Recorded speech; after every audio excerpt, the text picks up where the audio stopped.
Table Talk is not your typical D&D TTRPG podcast. We are not here to run you through our whole campaign. We're here to talk about everything else in the space of tabletop roleplay. I'm your host, Alejandra Wilhelm. And I'm also your host, Mariah Gresham. And we're your tabletop roleplay girlies.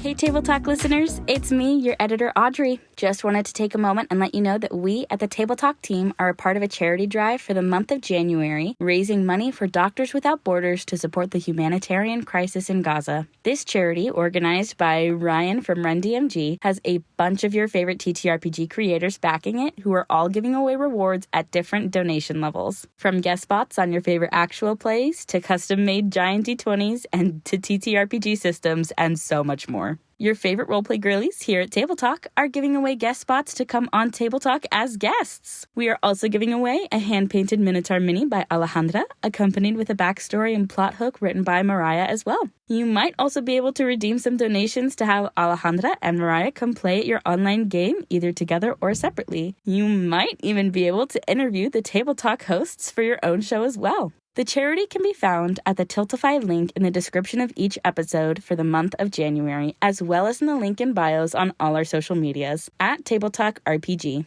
Any level of donation helps, and 100% of the proceeds go to Doctors Without Borders. Thank you so much, and now back to the show. Alrighty, and we are live back at it with another episode of Table Talk. Today is another guest episode, and we are so excited to have another PAX friend that we met. Go ahead and give us a little introduction to yourself and what you do and where people can find you. Hi, I am Kate, mostly known online as Kate the Great Cosplays, so you can find me pretty much everywhere with that. And Kate the Great Cosplays, in the name, I cosplay, but at this point I'm known more for hosting events where a bunch of cosplayers who are much more talented cosplayers than I am, which I am fully happy to admit, all gather up with their cosplays and we take photos mostly at these conventions. So I'll gather a bunch of people who are cosplaying at this point, mostly Critical Role. I've done original characters from people's own TTRPG games or stories or anything at all. I used to do some other properties, but at this point, really the Critical Role and TTRPG cosplays have fully taken over my hosting, and I honestly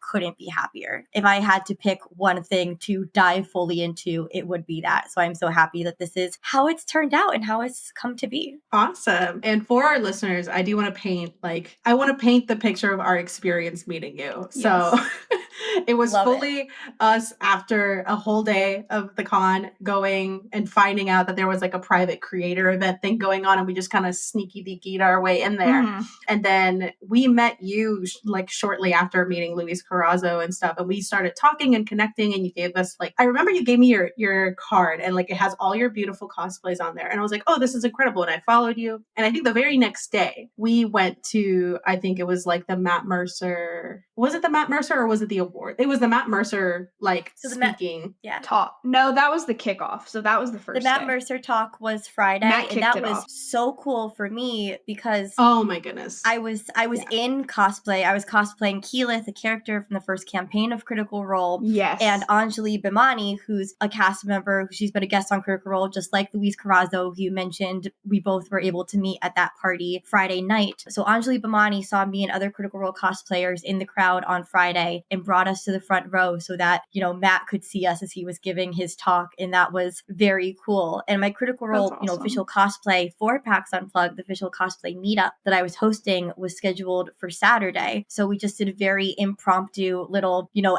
the people who were in Critical Role cosplay, I'm like, okay, you all know who I am at this point. Let's just do a quick meet at the bottom of the stairs in the lobby, take photos together. Why not? And at one point, Matt actually came down the stairs and saw us and did a wave, and some people got selfies with him before he had to be whisked away. But I mean, the Critical Role cosplay meetups kind of started that small scale, like, oh, there's a lot of people who are cosplaying something that I love. Let's take photos together, and then grew into the 200 plus people at New York Comic Con. And we reached the capacity of the room at PAX Unplugged, which was 130, and unfortunately had to turn people away. Like, it starts as just those little things, like finding other people who love what you love. And then it builds up to, oh, there's so many people who love what I love, which is just such a beautiful part of it. But yes, so Friday night was the party that I met you both at the bar, and Luis Carrazzo was there. We both talked to him, and I heard you also sharing, and he has wonderful stories himself just about the love of storytelling. And TTRPGs 100%. and cosplaying, just what wonderful ways to tell stories, to fully embody these characters. So I was absolutely interested in you guys at that party too, hearing you talk about the podcast. And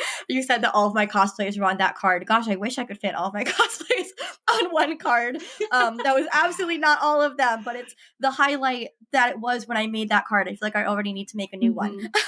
But yes, Incredible. I just Okay, love, yeah. I didn't know that you were that Keyleth, because like I had seen you as Keyleth, That's like what it was. from afar in that award ceremony, which we snuck into. We were by the way. gawked. Like, and I like Keyleth is one of my favorite Critical Role characters ever, and so I'm just like, cool. Let me not Banshee Screech in this with your beautiful flowing cape, and then you gave me your card, and I was like, it's Keyleth. Like Like it in clicked my for head, us in that moment. like That's what inside it was. me Yes. was that, and then I was like, no, great, it's so great. Like, let me be a person. But I was We freaking 100% out. were not in our little back row being like geeked over this cosplay at all. Just casually being with you there. These stories, I don't think I will ever be over hearing things like that. And they've come out a lot like in the past year. And I remember PAX Unplugged 2022 was the first time that I'd go up to people and say, hi, I'm Kate the Great Cosplays. I'm hosting the Critical Role meetup. And they'd be like, oh, we know who you are. And now like PAX 2023 is when people are like, you know, I was actually very intimidated by you. And I didn't know like, oh, you're that Kate the Great, or you're that Keyleth, or that Vex. And I'm so honored and amazed just to be part of this community in any way possible. But I think back to, I mean, I have a Ginny D's 2023 calendar on, you know, the bulletin board in front of me as we're recording this, and just remembering the Critical Role cosplayers that I looked up to when I was starting, and the pictures that I would save other people's cosplays and go, oh, I want to do something like that. And this was like the first year between New York Comic Con in October and PAX Unplugged in December, when people said like your cosplays were the ones that I saved for my photos to be like, oh, I want something like this. It's surreal, and it's so insane. I say that being able to host these meetups is just such an honor and a privilege, just to have this lovely, wonderful community of people trust me in this way to lead them, guide them through. You know, we have 1 hour to take photos with over 200 people. It's lovely and it's wonderful. And it was so fun to watch you like corral all those people, and like especially as the cross campaigns where it's like Laudna and the like Percy and Vex, and it's like, oh Jesus. But it's so fun. I fully developed like that system that you guys saw at PAX Unplugged for New York Comic Con, because New York Comic Con, before New York Comic Con 2023, my biggest meetup had also been New York Comic Con, but it was about 100 people maybe in 2022. So Thursday 2023, having over 200 people, I was immediately like, this has to be so quick. So that you guys at PAX Unplugged saw me going off of a note that I'd written down, where I'd written out the best way to transition through the cosplay groups in the quickest, easiest time possible, and getting the people to move through the space in like a clockwise format where they come in and out so everyone can move through in the most efficient way. I developed that on the spot at New York Comic Con this year. And then I was like, let me write that down, because this is what it's going to be going forward, these huge crowds. And I feel like the experiences that help me the most when I'm up there doing it, you saw them both, absolutely having a theater background, especially in like directing and stage managing, but also my teacher background and my camp counselor background. And there was a moment, I mean, I've used this in a ton of my meetups, and people always have funny reactions and always talk to me about it after when I need the room's attention. And I'll do, if you hear my voice clap once, if you hear my voice clap twice, if you hear my voice say, shh, waterfall. And it gets people's attention. And I learned that through being a teacher and being a camp counselor and all of those things. So I'm like pulling on a lifetime of skills to corral these lovely, wonderful, enormous groups of nerds, especially when you have guests coming into the space like Anjali, who was so sweet to be there at PAX Unplugged. And the way she just nat 20 stealthed into that room and like Like, Yes. Ale and I both saw her, and I was like, am I hallucinating, or is that... We clocked her walking in. Money? And then, because no one saw her, and I was like, is it a mirage? Is it a cryptid? Who's to say? No, it was the whole woman who was just there. And when everybody found out that, like, they saw her, that was hilarious, because everyone just screaming. I was so grateful that I got, like, the heads up I got, because I also fully did not notice her come in. She did sneak in the back. Like, I heard about it from her and other people later, but she was, like, in the back corner, and I'm obviously focused on the photos. One of my friends, like, taps me on the shoulder and says, Anjali is here. I'm just like, okay, cool, nod, look at the back, and she's already surrounded by a group of people talking to her. So, like, the rest of the room really didn't see her. And then I was prepared for her to, like, come up and kind of, you know, like, touch my shoulder and be by my side for the, you know, final group photos and videos. And I was like, oh, this is fine. This is cool. Like, thank you for being here, Anjali. Yeah, like, and I was so later, prepared for you to be here. well, I had, you know, because she pulled me and other Critical Role cosplayers to the front of Matt's panel Friday, I had talked to her. I said, I host this meetup. I gave her my information. I sent her a message on Instagram. So she knew about it, but I was not expecting her to, you know, actually be there. I haven't had really cast members be part of my meetups before. I have Lenore Regal, who's Sam's mom, known as Momlin in the community, but she's been part of my New York Comic Con meetups for years. She was at the first one that I went to that I didn't host, and she's just been part of it ever since, and she's such a lovely, wonderful part. There was, I think 2022, Felicia Day was, like, on the outskirts of the meetup, as afterwards, as we were kind of dispersing, people, you know, talking and leaving, she was there watching us, and I got to go up and talk to her. But I'm talking to these people in person, talking to Anjali at the meetup, having her, like, arm around me, so chill. And then she sends me, like, a message on Instagram, because I sent her the photo link, and she's like, thank you for the photos. And I'm like, she knows who I am. I'm so overwhelmed. And it is like, I've talked about this with other people that, you know, meeting Luis in person, meeting Anjali in person, you know, they're so sweet and so inviting and so real and so down to earth that it's so comfortable. Humans. It is. It's so comfortable. And it's just so nice too that, like, these people created the characters that we're here cosplaying that inspired us so much, and now we get to share with them how their stories impact us. And I don't think there's really anything more powerful in the world, in the history of the world, than storytelling and play. And something that I find myself saying so much lately is that we never grow out of our need for play, but we do grow out of opportunities to do it. Having been a teacher, you know, elementary and preschool mostly, and seeing all of the young kids play, adults need that too. So I love the TTRPG space and the cosplay space because it gives adults a way to play pretend and to play dress up and to get back in touch with that side of us that never ever goes away. 100%. And I think it's also, like, something that we experienced while there too. And obviously, like, we were very new to the space. We had, like, no idea what to expect. We came in with no expectations whatsoever. But like you said, like, meeting these people that to us are like titans in the industry and people that we've watched tell phenomenal stories and, like, play phenomenal characters that we can only aspire to, like, have such a quality, like, character campaign story experience. But then meeting them in person and then having everyone just be so kind and so nice. And, like, the great equalizer is that we all share this deep-seated love for this form of play and storytelling, and we all understand each other in that way. And so I loved that. And, like, for me as a creative, being in a room full of other creatives that just get it was so, like, I came home, like, clawing at the freaking walls, trying to be like, I'm drawing again, I'm writing again, I'm doing all these things again, just because of, like, I've absorbed so much from all these amazing people that I met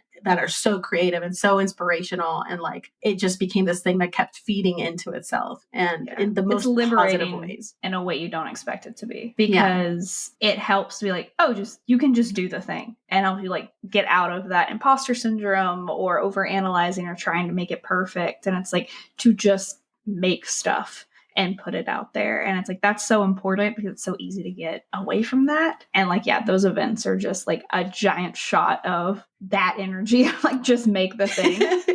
And that's my absolute favorite thing just to come out of these meetups that, I mean, my first Critical Role cosplay meetup was like 8 people in a hallway at PAX East in 2020. And now it's over 200 people at New York Comic Con 3 years later, or, you know, going beyond the capacity of the room. I have no doubt that there were 200 people that were interested and, you know, had to be turned away just because of the fire safety capacity of the room we were in. But hearing about stories like the ones you just told after, people saying that they felt welcome in the spaces just to be their full, nerdy, playful, wonderful selves, and they felt so welcome by the community there, and just how special that environment is. And that's just the most wonderful thing in the world to me. And that's really why I just keep saying it's an honor and a privilege to be able to do what I do. And I've been reflecting a lot on just what I've been able to do in this past year. And I am just so grateful for it. And it is, you know, it would just be me in a room alone if it wasn't for all of the people who showed up in these amazing cosplays to be there with me. And you also talked about, you know, the imposter syndrome part of it. Huge. And huge for me too, because I started this off by saying a lot of the cosplayers in the room are so much more skilled and talented with their cosplays than I am. And that was hard when my meetups first started getting bigger. I felt that imposter syndrome because I'm like, why am I the one standing up here leading the charge when these cosplays are so much better than mine?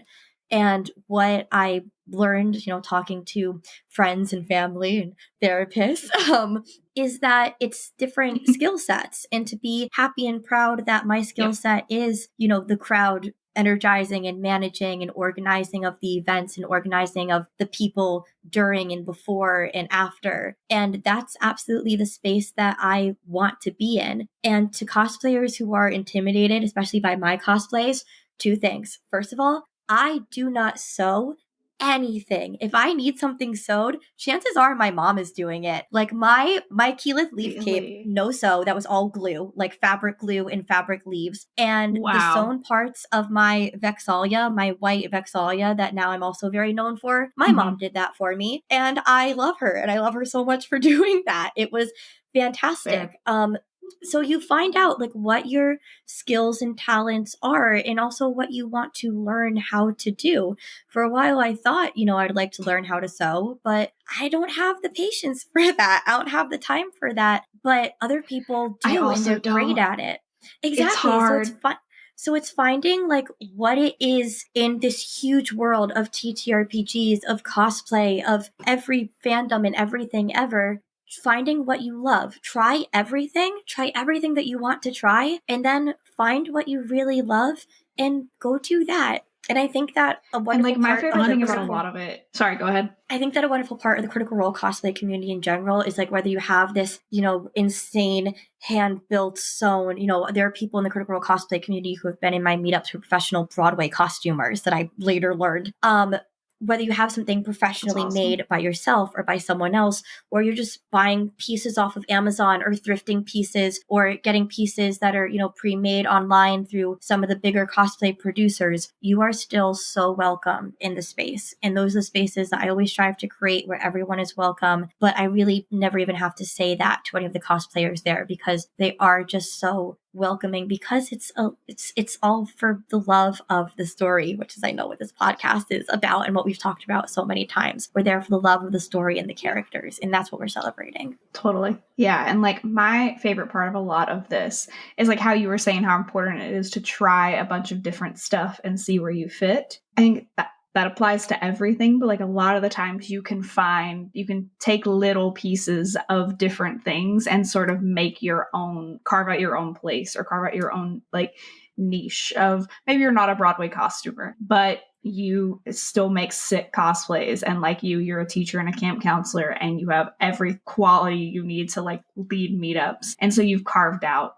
a space for yourself. And that's really cool. And it's very easy to do that in the TTRPG space, I think, because it is so broad and there are so many options and aspects that go into it. And that's really cool. Yeah. And just being 100%. able to... And I think like, sorry.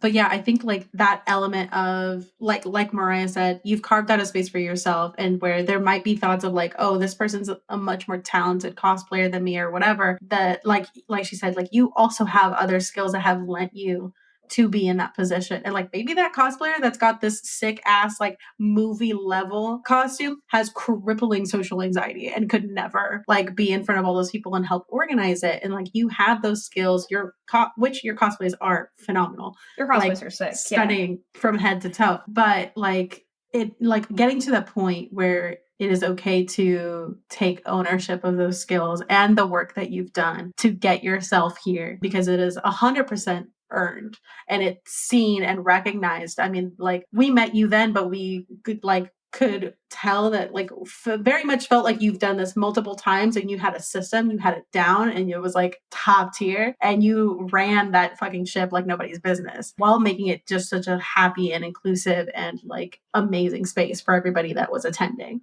both spectating and not. Mm-hmm. Thank you so much for saying that. I appreciate that compliment so much. And what I'd like to do now, because I'm lucky enough to have had the experience where I started this, doing this 3 years ago, where there were 8 Critical Role cosplayers, but people who are putting these cosplay meetups together now, I know we're talking a lot about Critical Role, but these cosplay meetups in general, more conventions are recognizing them and giving people places to host and room on the schedule and ways to officially apply for them. People are hosting their very first meetups, and there will be 50, 80, 200 people there, and they're not prepared for that. So something that I'm really hoping to be able to do is to take what I've been able to learn over 3 years and gradually scaling up from 10 to 20 to 50 to 100 to 200. The scaling is exponential, but it's been a scale. Taking that, all those skills I've learned of how to best manage the room in those crowds and passing it on to people who are stepping into this for the first time, but having, 50 or more people at their very first meetup. So I really do want to share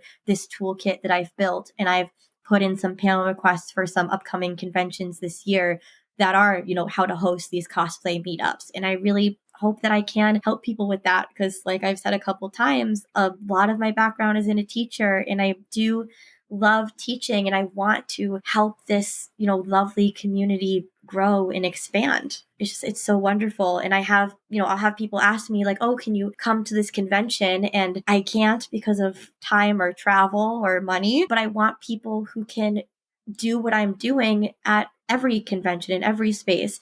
And I don't want anyone to be disheartened or overwhelmed when they have a bunch of people come to their first one feeling like, oh, I can't do this. Like, I think that you absolutely can. There's so many people who can. So just helping them set that up. That's something that I'd really love to work on in the new year. That's awesome. Have you gotten like a little course or anything together, or are you starting with like panels and stuff at the actual like cons? Definitely my idea was to start at panels at conventions.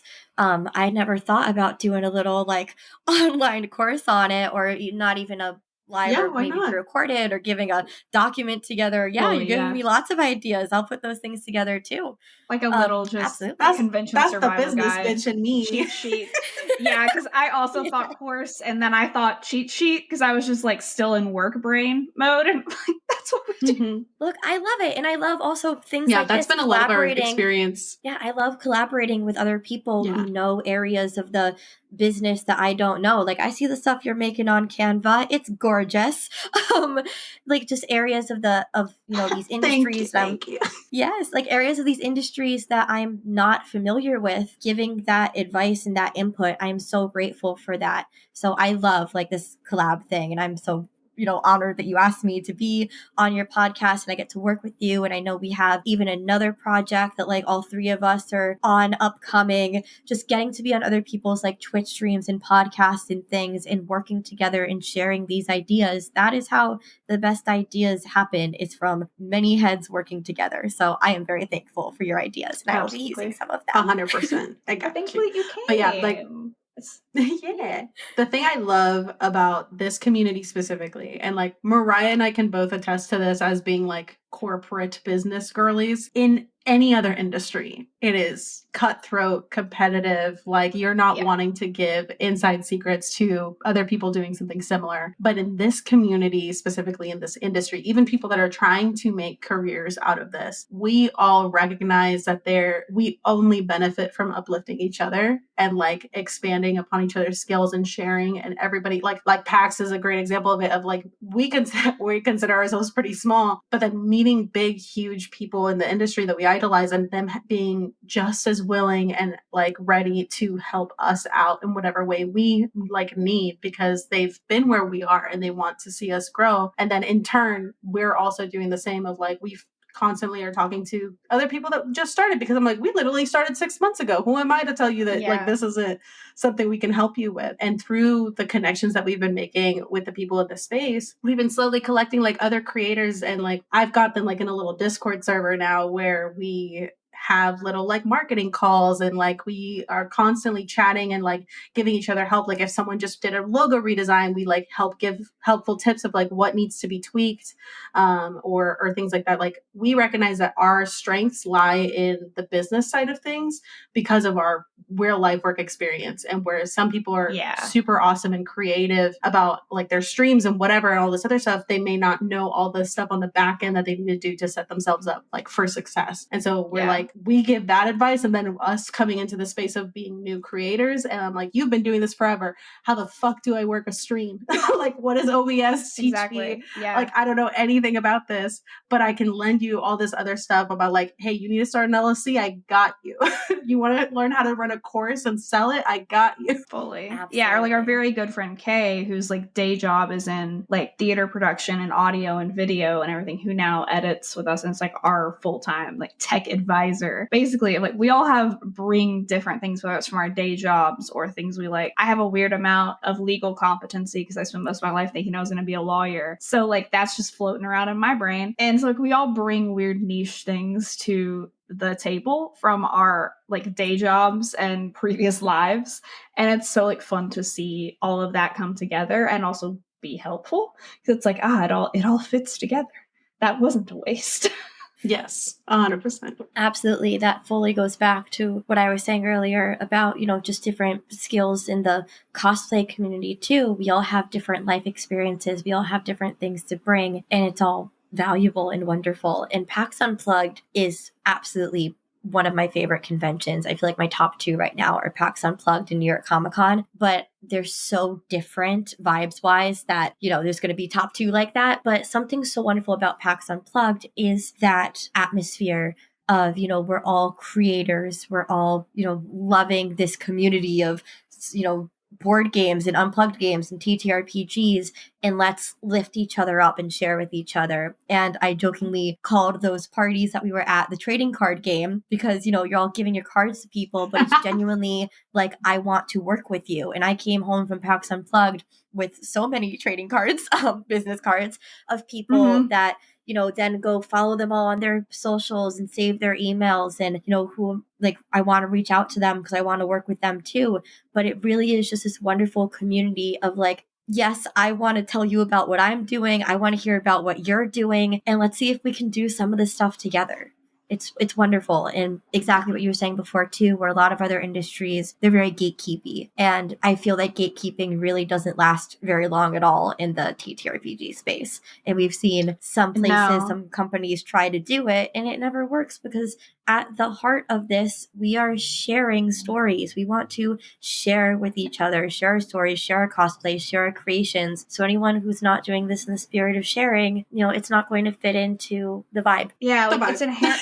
It's all inherently collaborative. Like it's collaborative storytelling. When we're ranting about like toxic D&D tables, but it's like the whole everything about it is collaborative, and so much of it is driven by the people. Like, yes, some of like everything is driven by your audience, but it is rare that an industry is powered as strongly by their audience and their consumers as the TCRPG sector of the gaming space is. And like that was very apparent during like the gaming license stuff last year, where it's just like a whole army arose and was like, how about we don't? And it worked, which was wild.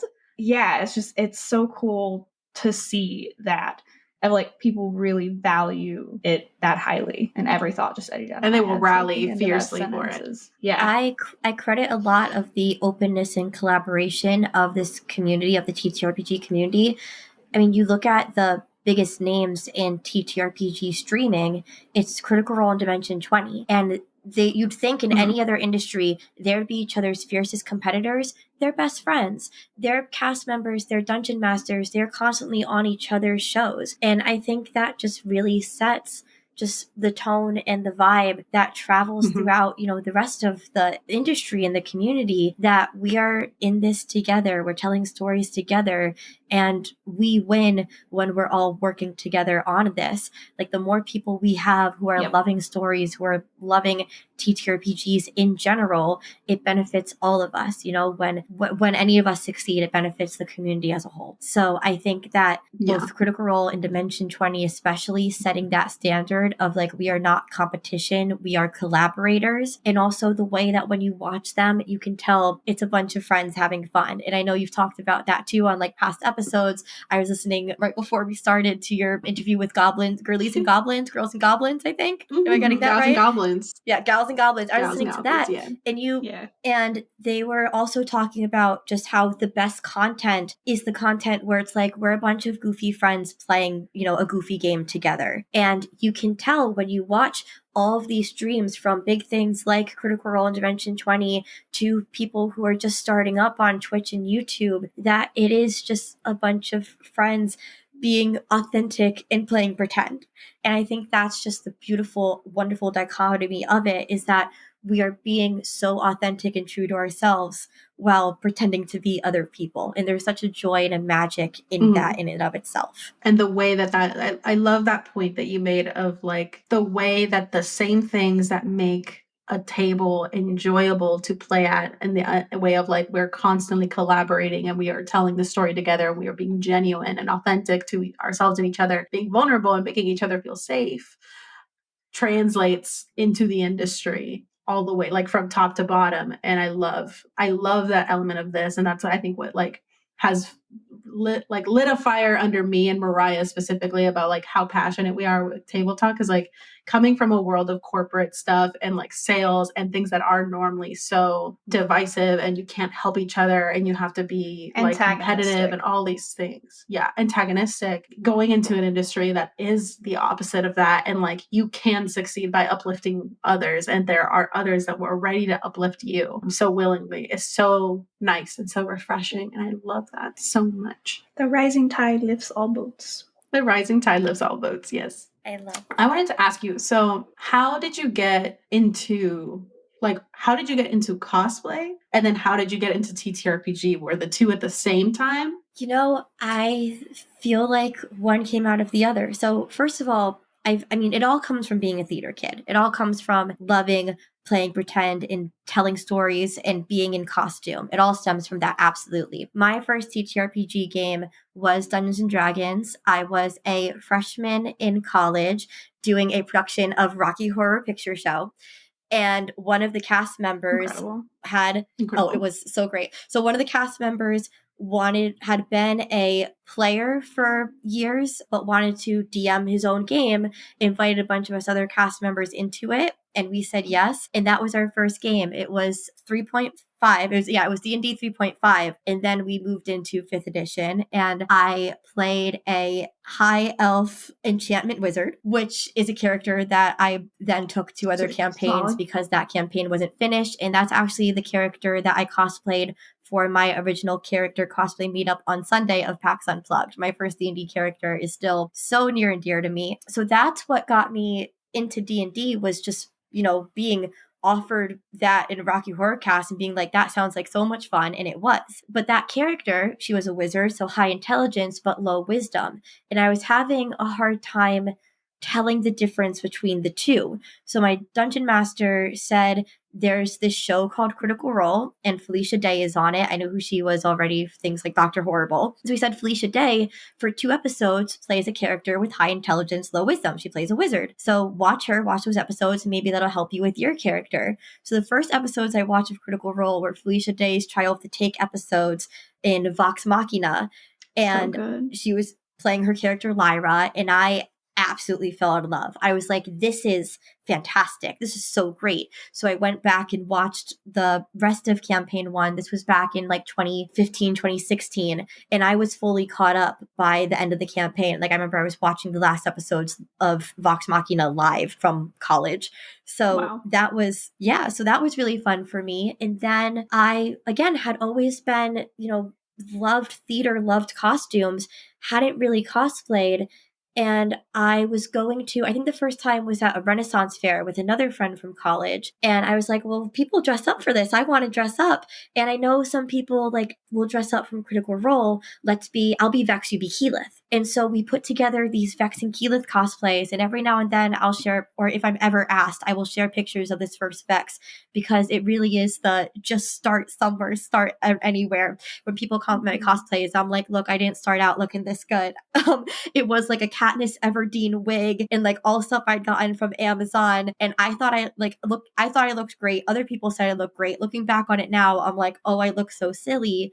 But that was the beginning. I was Vex at like Renaissance Fair, and then I was Vex at New York Comic Con. I think 2019 was like my big time being her. And I'd also done a Tinkerbell look another day that weekend. And from there, I was like, I want to spend as much time in cosplay as possible. How do I keep doing this? So that led into me being part of different volunteer groups and companies that do, parties for kids as Disney characters. And that also led into me doing the meetups myself. When I was at New York Comic Con in 2019, there was someone who hosted a Critical Role meetup, and the Norwegal was there, and that's when I got to meet her. And then going forward to more conventions, I was like, no one's hosting Critical Role meetups here, but I want them, and I feel like I could do that. So I started hosting it that way, and it just became something that I became known for, which was crazy to me, because I remember when it was very much just word of mouth and from my own very small accounts,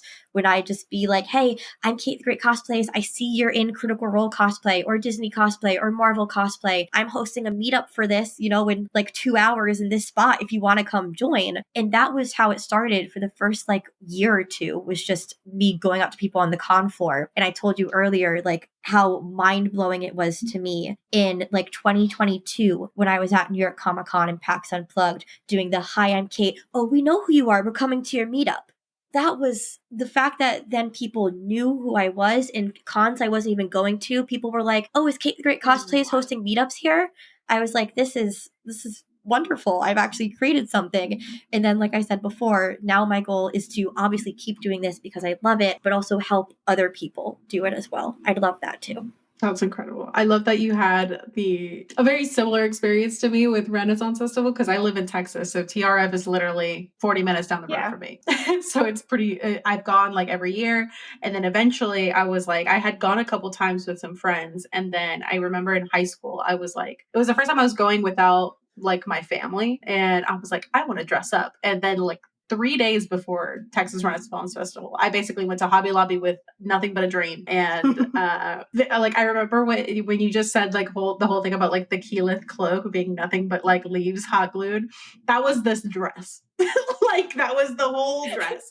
And I was just sitting there till like 3 o'clock in the morning with hot glue and a dream. But I did like a little fawn, and I had like antlers, and I had like a autumn fading dress, and then I just did makeup, and of course I have curly hair, so I just did like lots of crazy stuff with it, and like put like some of the leaves in my hair and little butterflies. And I remember the joy of getting there, and of course like Texas Renaissance Festival and like other Renaissance festivals, when you come dressed up, the staff oftentimes like will treat you and start role playing with you like as what you were presenting as. And that was the first time, I guess that was really the first time I started seeing and like actively doing some level of like fantasy role play. And I was there with a friend who he came like all demonic. So we were just like trying to be like trickster fae people. And it was so fun. And I loved like I think I had these resin antlers that I basically drilled into a headband and then wrapped my hair around it and then had it hidden so it looked like the horns were growing out of my hair. And I remember like little kids coming up to me and then being like, oh, can I like touch your horn? So I'd like lean over and they'd pull on it and they'd realize that that thing was not budging. And they're like, that's growing out of her skull. And they like run off. And it was so fun. But then like that led me on to like, I made another one that was like a barbarian outfit. I do sew a little bit, but like not well. It's more like I can make the thing look good from the outside, but don't ever look at how it's being held together because it's not good. But I made like this barbarian outfit and I had that for TRF a couple times. And then, you know, like it just like laid in my closet along with the other stuff. And then I remember when I was starting to get into like D&D, it was right before COVID and quarantine and all that good stuff. So I was like, cool, I've now developed a hyperfixation and I have no outlet because now we can no longer get together. And it sucked. And I started deep diving into like tabletop, like D&D TikTok and all that. And then I drug up my barbarian outfit to stitch a video. I was very much a creeper account. And then I started stitching the videos of this like thieves guild situation that ended up like starting to gain traction. So then I went from like a nobody nothing account to like suddenly I had a lot of followers nearly overnight. And I was like, cool, now I have to keep doing this. And so I just started putting together other like OC cosplays for basically a whole year. I was going through different iterations of this character. And then I just realized I loved dressing up and I loved cosplay. And I like, I wish I could do more of it, to be honest, because it's so fun, especially at conventions. It's so fun. I love how we really did leave PAX and we're like, hey, what if we, sorry, go ahead. Yeah, I mean, that's so much of the fun of it is planning outfits with other friends, like planning the group cosplays is so wonderful. And that's like also gives me more motivation to do new things too. I love doing group cosplays. I love doing group photos. And the other thing that you said, Alejandra, which I loved, was the joy of being in character, like being approached by people who are in their characters and want you to be in character. Because that was a big part of my first New York Comic Con in 2019. When I was dressed as Tinkerbell, which is like why I was like, I want to do this more. I want to be in cosplay as much as possible because I can be doing theater while I'm in cosplay. It's so hard to find the, shows to do, get cast in and the time for rehearsals, but I can put a cosplay on and go to a convention. And so people are coming up to me as Tinkerbell, like kids and adults wanting to talk to Tinkerbell. And I love that so much. And again, just like, at first when adults would come up to me and ask for photos, videos, I'd be like, do you want me to say hi to like a little kid or something? He's like, no, I just love Tinkerbell. And there was even a couple that wanted me to recreate, like they had gotten their engagement done in front of Tinkerbell at Disney and they wanted to recreate that photo with me.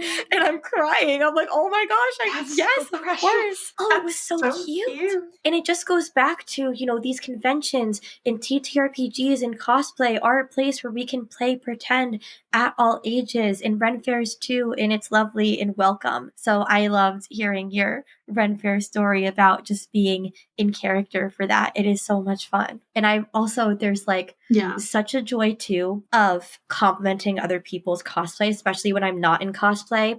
I was at FanX Salt Lake, which is not a convention I have been to before. It's, I'm based in like the Connecticut and New York area. That's all the way in Utah. So I didn't expect anyone to know who I was and I didn't have a cosplay with me. So I was like, you know what? I'm just going to go. And if I, compliment people's Critical Role cosplays, I knew there was a meetup happening. I was like, I'll stop by that. So I'm saying that I love people's cosplays who are cosplaying Critical Role. I'm like, do you have an Instagram? Can I follow you? And then I go to the meetup and someone, like it had been organized by a Facebook page, but the person who ran the Facebook page, like you said earlier, was very shy and had a lot of social anxiety and didn't want to run the meetup. There was someone there with a camera, so everyone was going to this person with the camera saying like, oh, are you the photographer? She's like, no, I'm really not. So I went up to her. I'm like, hi, I'm not the one who organized this meetup, but like if you're willing to take the photos, I can do the rest.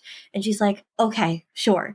I can hold my camera. I'm like, yes, all I need you to just hold your camera, push the buttons, you're good to go. And I said, I'm not the one who organized this, but if no one minds, I can help us get the photos done. So I move us through the photos. And then afterwards on this, I found the Facebook group that had organized it, and people were saying thank you to the voice who, ran the meetup.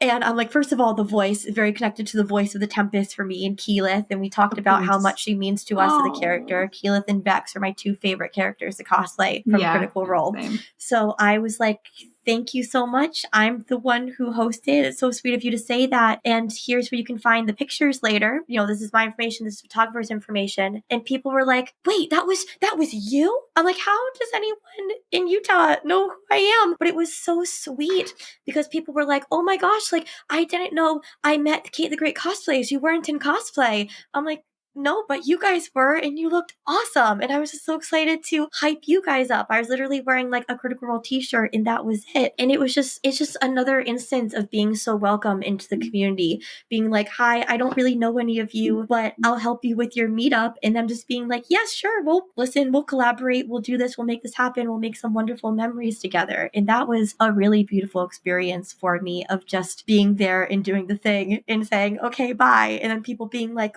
wait. And also the wonderful thing the wonderful thing to come out of these meetups for me too, you talked about the time you were at the Ren Fair was the first time going without your family. The found family is so real in TTRPGs and in this community. And I am at the point now where I can go to any convention and know that I will find friends there. As long as there are people cosplaying Critical Role, which there always is at every convention now, I will find friends. And something beautiful that always happens at these Critical Role meetups and after is people start talking to each other, form friendships, and then spend the rest of the con together. That's happened to me at Ren Fairs. That's happened to me at conventions all the time. I see someone else in a cosplay that I love. I mean, Critical Role mostly, but other things too. We start up a friendship. We're friends forever at that point. That's it. The amount of friends that I have met just in this past year in this cosplay and TTRPG intersection community is fantastic. And we talk all the time about how crazy it is that we just met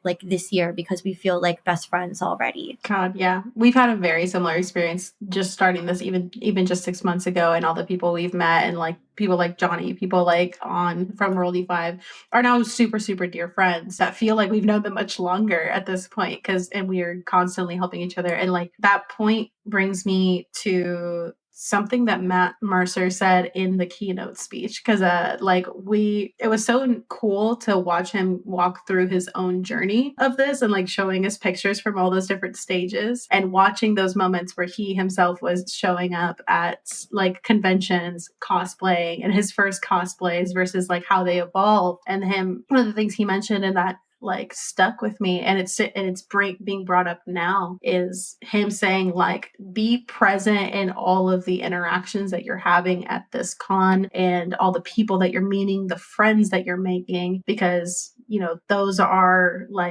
the key points that are going to help you not only enjoy and have happiness from these experiences, but these are the people that are going to be with you through that journey, through that experience, and watch you grow, and you're going to watch them grow. And once I got out of PAX, I was like, that's 100% what I had as an experience, was just being present with all these cool people and coming out of it with new friends and new connections that are driving me to grow, and I want them to grow. And it was just so fucking cool of an experience. And I love that it's an experience that everyone can kind of echo, even in their own little subsections of the hobby. Yeah, it was the perfect advice to kick off that convention. I don't think there wasn't a better thing that could have been said. Yeah, absolutely. 100%.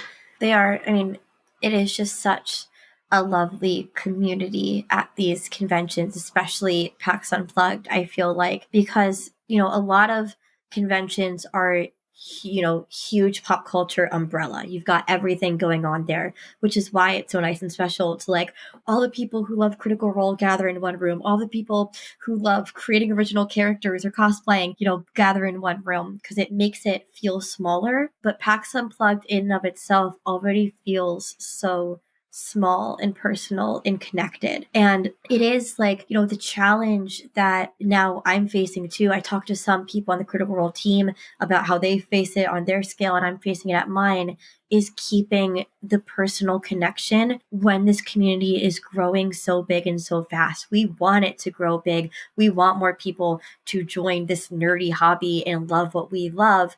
And then at the same time, how do we keep providing those personal connection experiences for ourselves, more for others? interpersonal. Yeah. Exactly. Like those moments for that like intimate, authentic connection. Yes. Which is like how I think the hobby has grown and continue to grow as fast as it is, because it is so authentic and intimate. But yeah, it's an interesting thing to think about, of like, as it grows and as it expands, how do you keep the quality at that same level? Yeah, like I always said that, I never wanted to turn people away from my meetups, and I want it to be open to everyone. In my meetup descriptions, it's always said, you're welcome whether you're in cosplay or not. But after the crowd I had at New York Comic Con, and knowing the limitations of the room at PAX Unplugged in advance, I had to say, priority entrance is given to the Critical Role cosplayers. And that was something that was so heartbreaking to me, because I never want to turn people away from the space. I want it to be a space that everyone is welcome in. But logistically, it's getting so popular. So how do we keep making these like smaller subsections so that we can have the very personal interactions while still welcoming all of the people into this fandom who want to be in the fandom? Like we've said before, this is not something that we're going to be gatekeeping. We're not gatekeeping cosplay and TTRPGs, but how do we give everyone those like small personal experiences within these wonderfully growing communities? So that's like another reason why I want Colosseum. A full Colosseum is what I want for Kate the Great cosplays. We'll just start a petition for you to be given like the room they do the keynote in. That's what people have said, and I would love people to keep saying that and keep, say it in your, it's always a big push for me when people are filling out their surveys after the conventions, like, please just mention my meetup in any way you see fit, like whatever is genuine to you. Let the meetup let the convention, I'm the meetup organizer. Let the convention organizers know, because they, listen to the fans and hear the fans. And yeah, it is getting to like over 200 people want to be in the spaces, and I would love to have the spaces that would accommodate that. And I mean, we saw, earlier this year, Critical Role selling out 2,000 seats in an arena in London for their live show, for the Echoes of the Solstice Mighty Nine live show. Like, we have the interest in these communities, and I would absolutely love to have a full, the full grand ballroom for these things that I'm doing. And I know that other people would too, because again, I want to welcome everyone into the space. And it's so heartbreaking to have to say, to have to turn people away because the room can't fit, or, we're causing a safety hazard by the escalators at New York Comic Con. So they need to make a fire marshal come be the bad guy so you don't have to do it. Yeah. So I mean, put me honestly, on the phone call to negotiate your space, and I'll get you that Colosseum. I promise you. I'm going to come for you for that. Like, I'm gonna, like, hi, this is my lawyer, my business representative. And I'll be like, no, this is what she deserves. This is what she gonna get. I don't care who booked that room prior. I'm so sorry. They're not using that giant room the whole time. They're not using that the whole time. No. And honestly, I feel like we have more cosplayers at this point than some of the panels in those rooms are getting. Just the way that these spaces are filling up. Yeah, it's wonderful and beautiful to see. And that's another reason why, I want to help more people run these meetups, because the more people at more conventions that are able to do this, the more of those special experiences that we can create for more people. And I remember this is my first time surrounded by critters, being like, this is awesome. I feel seen. And I want more people to have that experience too. And just to know that you are seen and loved in any of these communities, whether it's cosplay, whether it's TTRPG. So exactly, just the logistic challenge of making sure that we can, that the heart can come through, that the love for it and the community can come through. 100%. It looks like we are coming up on our time, but I do want to ask one more thing, because you're so talented and so passionate about welcoming new people that want to help run these meetups. What is the biggest piece of advice that you would like leave for them on how to get started or anything about that process? I feel like make sure you're prepared for it in advance. Look on the website for the convention. If you're hosting at a convention, look on the website for the convention you want to host at. See if they have any spaces where you can submit meetups or cosplay events. And if they don't, find the email for whoever organizes the panels and say, this is what I want to do. And then be prepared with a rough idea of the photos that you want to take, like knowing how you want to move through. And it's going to be different depending on the different properties. And I have my very developed Critical Role method, which you can find in Kate the Great Cosplay's meetup classes, Meetup Hosting 101, sponsored by Table Talk. Hell yeah. Hell yeah. Let's do it. So I do want to don't threaten us with a good time. I will do it. You're joking? I'm not. I am not. Okay, we're super not. We're gonna talk after this, but we're gonna talk once we stop recording. We'll talk a little more. You'll get added to that secret server. Don't play with us. Once we stop talking, we're gonna talk. Yeah. Great. But yes, be as prepared as you can. Try to reach out to the convention if possible. Some conventions you're not going to hear back. That's happened to me before. It's okay, but try to reach out to the convention and then be prepared with what photos you want to take based on the characters that you'll have there. The biggest thing for me, don't start with the full group photo. Do the full group photo at the end, but do some bigger groups first. Because when I'm doing Critical Role, I start with the photos by campaign and then by character, by player. And that really helps me see what cosplays do I have during those, smaller but big, like not full group, but bigger group photos. I'm looking to see exactly what cosplays I have. So I know when it comes time to the smaller group photos, I know what I can and can't call. I'm not going to call up characters that no one's cosplaying. So taking that and just being as prepared as possible to go into it, have someone designated photographer too, just so you can be like, these are the official photos, look at this person. So everyone's looking at the same camera. That really helps the photos look better. And don't be afraid to ask for help too. Feel free to reach out to me. Find Kate the Great Cosplays online, email kategreatcosplays@gmail.com, and I will give you as much advice as you will let me. If other people have run meetups, Critical Role meetups that or if other people have run meetups at the conventions or meetups for whatever property you're looking to run, reach out to them, because like we said, this is not a gatekeeping community, and I'm sure they will have advice for you too. But don't be afraid to ask for help. You do not have to do this alone. And I'm happy to help you too. Beautiful. Beautiful. And where can everyone find you one more time? Yes. So Kate the Great Cosplays, that is my name everywhere I am on the internet. I'm mostly active on Instagram and Facebook, a bit of TikTok. I have Threads and Blue Sky at this point, but I'm still figuring out the best way to use those. And beyond that, any new thing that I do will always be there. Beautiful. Well, thank you so much for joining us. This has been so wonderful. It's made my heart so full. And we will see y'all next time. Bye. Bye. Bye. Table Talk is a podcast brought to you by Mythos Media Productions, bringing you a new episode every Wednesday, wherever you get your podcast. Find us on Instagram and TikTok at Table Talk RPG, or check us out at our website, mythosmediaproductions.godaddysite.com. All business inquiries can reach out to us via email at info@mythosmediaproductions.com.